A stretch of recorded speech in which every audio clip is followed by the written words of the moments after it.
Bonjour les amis, bienvenue sur ma chaîne Juste Nora. Comme je dis toujours, parlons peu, mais parlons bien. Ici, je vais vous faire une petite vidéo pour vous parler donc de l'après-vaginoplastie. Donc là maintenant, on est à 8 semaines de ma vaginoplastie, 8 semaines et demie plus ou moins. Donc je vous donne les étapes. Comme vous voyez, je me sens déjà un petit peu mieux. C'est pas encore tout à fait ça. Je vous avoue que j'ai encore un peu du mal à m'asseoir, donc ça va mieux, mais c'est pas encore ça. Donc j'ai le clitoris qui travaille encore énormément. Je me réjouis de voir le médecin, je pense que je le revois le 19 janvier, donc j'ai encore du temps avant de le revoir, mais je me réjouis de le revoir. Alors maintenant aussi, ce que j'ai beaucoup avec les frottements, vous voyez, de mes lèvres sur mon clitoris, j'ai un peu des écoulements qui se font. On me dit que c'est normal, fatalement, il y a un truc que je ne savais pas, parce que comme vous savez, j'ai jamais été une femme et là maintenant j'en suis une à part entière. Ce que je ne savais pas, c'est que beaucoup de femmes mettaient aussi des protège-slips car elles peuvent avoir des pertes fatalement avec les frottements et des choses comme ça, donc des petites pertes, vous voyez, un peu transparentes. Et je pense que j'ai un peu ces pertes transparentes. Donc est-ce que c'est le clitoris qui travaille et qui donne un effet d'excitation au clitoris et qui fait que ça mouille un petit peu? Chez moi, ça mouille quand même pas mal. Donc voilà, c'est un peu dérangeant parce que vous sentez que ça picote un petit peu. Donc pour l'instant, c'est plutôt le côté, ça me dérange parce que ça picote, donc je dois aller éponger de temps en temps quand j'ai fait trop de marches ou quand j'ai fait trop d'excès. Parce que voilà, malheureusement, rester inactif pour moi, ça devient compliqué. Mais c'est clair que je vois bien aussi que quand je reste un peu inactif, ça fait du bien, entre guillemets, à mon vagin. Vous voyez, il se détend un petit peu, il se relaxe et il se dit « Enfin, tu me laisses un peu tranquille ». La cicatrisation se fait très très bien. Par contre, j'ai une lèvre qui est beaucoup plus gonflée que l'autre, qui a vraiment du mal à dégonfler. Donc ça aussi, j'aimerais bien lui demander si c'est normal que ça prenne autant de temps. Maintenant, j'ai quelqu'un qui m'a dit qu'il fallait 2 mois vraiment à 3 mois pour avoir un résultat plus ou moins final. Je vous avoue franchement que si mes lèvres sont un peu trop grandes, je les ferai refaire. Et en même temps, vu que moi j'ai été forte et j'ai été mince et j'ai été forte et j'ai été mince, ce qui se passe, c'est que j'ai, on va dire, comme un amas de graisse juste au-dessus de mon vagin qui me dérange un peu parce que ça fait une bosse de vieille femme et j'aime pas du tout. Maintenant, ça ne se voit pas énormément, mais vu que je suis un peu maniaque, je pense que j'aimerais faire rectifier cette chose-là en même temps, s'il doit rectifier les lèvres. Vous voyez, faire une genre de petite liposuction ou quelque chose comme ça pour essayer d'éliminer cette partie. Si maintenant je suis dans la liposuction, autant en profiter, je pense que je ferai l'intérieur des cuisses aussi. À défaut de faire une liposuction, autant enlever toute la graisse qui me dérange quelque part. Donc je pense que ça va m'aider aussi. Le clitoris devient un tout petit peu moins sensible, mais il l'est quand même encore assez. Donc c'est vraiment cette partie-là qui est un peu la plus dérangeante. J'ai un petit peu moins de douleur. Vous voyez, dans les grosses lèvres, ce que j'avais vraiment au début, je vous expliquais que j'avais vraiment des lancements comme ça dans les grosses lèvres qui étaient vraiment pénibles. J'en ai toujours, mais j'en ai un petit peu moins. Donc j'essaye aussi de ne pas prendre trop de médicaments. Mais voilà, je prends quand même encore des antidouleurs, un petit peu, pas tout le temps, mais de temps en temps. Et je prends un anti-inflammatoire. Je pense que l'anti-inflammatoire, honnêtement, m'aide quand même à pouvoir dormir beaucoup mieux. Donc là, je dors beaucoup mieux. Donc, comme je dis, ça se voit sûrement à mon visage que je dors un petit peu mieux. Je me relève toujours la nuit, mais c'est pour autre chose que pour ça. Et voilà, donc c'était vraiment pour vous tenir au courant de ça, de l'évolution. Donc l'évolution évolue entre guillemets bien, mais c'est pas encore le résultat que je souhaiterais pour mon vagin. Donc là, on n'est pas encore au top du top. J'ai des copines qui ont été opérées, qui fatalement, vous savez, entre nous, quand on s'est fait opérer, on se montre un peu chacune nos résultats, nos vagins, voir un peu l'évolution, comment ça se passe et tout.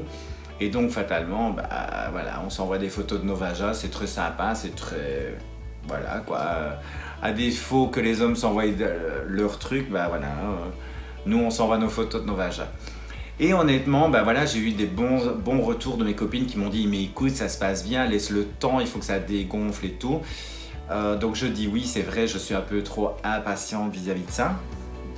Donc je pense que cette vidéo va pas être très très longue parce que bah voilà, c'était surtout pour vous tenir au courant de mon évolution. Comme vous voyez, bah, je me tiens déjà beaucoup mieux qu'au début.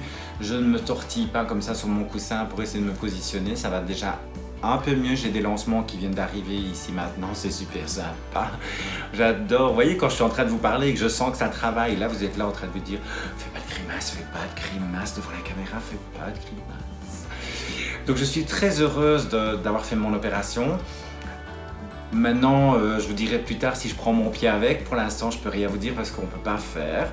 Donc je dois être patiente. Donc je le serai sans aucun souci.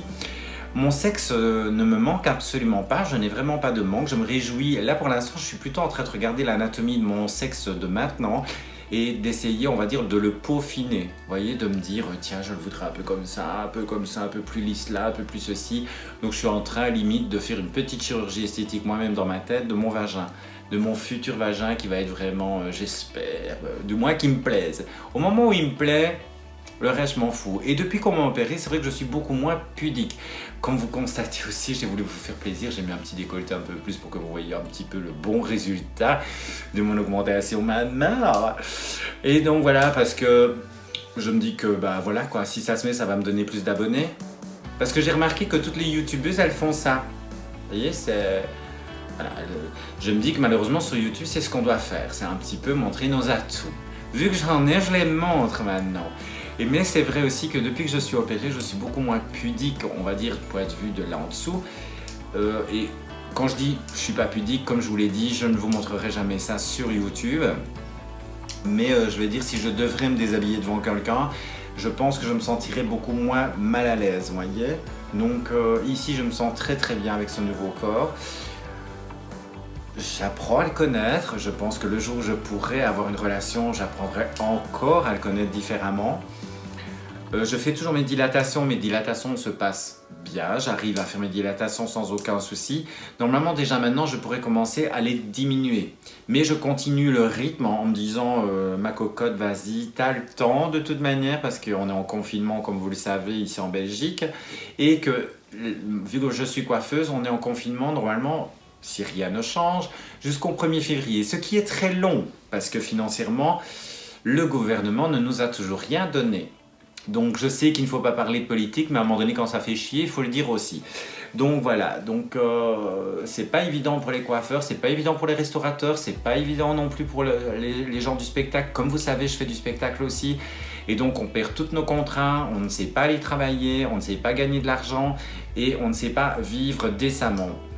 Surtout que je vous dis, la politique ne nous aide pas. Donc je voulais aussi, dans cette petite vidéo, même si je parle d'abord de ma vaginoplastie, dans cette vidéo, je voudrais aussi soutenir tous les restaurateurs, toutes les coiffeuses et tous les métiers qui ne peuvent pas professer. Donc les artistes, le monde artistique, parce que j'ai énormément d'amis qui vivent que de ça et qui aiment la scène, comme moi j'aime la scène. On aime donner du plaisir aux gens et ce qui est dommage, c'est qu'on nous interdit de donner du plaisir aux gens. Alors oui, ok, il faut se protéger, on en est bien consciente, mais il y a un moment donné où c'est aussi pour la survie des personnes. Vous voyez, quand vous n'avez pas d'argent qui rentre, vous vivez comment? Les taxes continuent à arriver. Donc il y a un moment donné, il faut qu'ils prennent une décision. C'est soit ils arrêtent les taxes et on peut vivre décemment, mais c'est très compliqué. C'est un ou l'autre et malheureusement, ça va toujours dans un sens. On doit toujours, nous, essayer d'être solidaires. Parce qu'on nous demande toujours, le peuple doit essayer d'être solidaire, mais à quel moment eux sont solidaires vis-à-vis de nous. Donc c'était une bref petite parenthèse. Je sais que normalement, je n'aime pas de parler de ça parce que ça peut mettre beaucoup de... Mais il y a un moment donné, on en a tous marre, vous voyez. Donc se protéger, c'est bien. Faire attention aux autres, c'est bien. Mais il y a un moment donné où quand il n'y a pas d'argent qui rentre et que les factures continuent à venir, ça devient problématique. Surtout si l'État ne nous aide pas. Donc ça, c'était une petite parenthèse que j'avais envie de faire parce que c'était un petit coup de gueule que j'avais envie de donner. J'en ai marre aussi de tout le temps qu'on dise bah oui, mais vous devez faire attention aux gens, vous devez faire... Oui, ok, je suis tout à fait d'accord. Mais au moment où on nous demande de faire attention aux gens et qu'on nous impose d'arrêter de travailler, il faudrait quand même que de l'argent rentre de quelque part. Ce que ici en Belgique normalement on doit avoir, et là ça fait quand même plus de 1 mois qu'on n'a rien, donc pas d'argent qui arrive, rien du tout.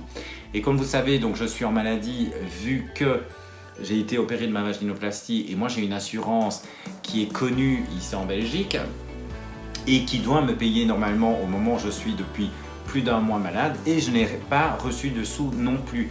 Donc vous voyez, là pour l'instant on est vraiment un petit peu au bord du gouffre entre guillemets. Pour moi ça va encore, mais pour certaines personnes que je connais, ils sont pas bien quoi. Vous voyez, ils vivent très très mal cette situation et je pense que voilà, il faut vraiment essayer d'aider d'aider les commerçants le jour où ça va pouvoir réouvrir. Et je suis vraiment hyper solidaire envers les restaurants parce que je les plains et franchement je me mets à leur place car je suis à leur place. Et je me mets aussi à la place des artistes, que j'en connais énormément et d'ailleurs je les embrasse tous parce que je vous adore. Et courage les filles, courage messieurs qui font du spectacle. Voilà, j'espère qu'on va pouvoir recommencer tous et qu'on va pouvoir rire, s'amuser, s'éclater. Donc sur ce, courage à tous, on est solidaires, on essaye de se tenir les coudes. Je vous embrasse très fort mes amis du spectacle. J'embrasse très fort ma clientèle aussi. J'embrasse aussi toutes les personnes qui me suivent sur YouTube. Soyez courageux. Et pour toutes les personnes qui font leur transition, je suis là pour vous aider si vous avez besoin d'aide. Donc n'oubliez pas de vous abonner à ma chaîne. N'oubliez pas d'appuyer sur la petite cloche. Je vous fais de gros bisous. Faites attention à vous. Et n'oubliez pas non plus de vous abonner à Mila. Je vous fais de gros bisous et à très bientôt pour la prochaine vidéo.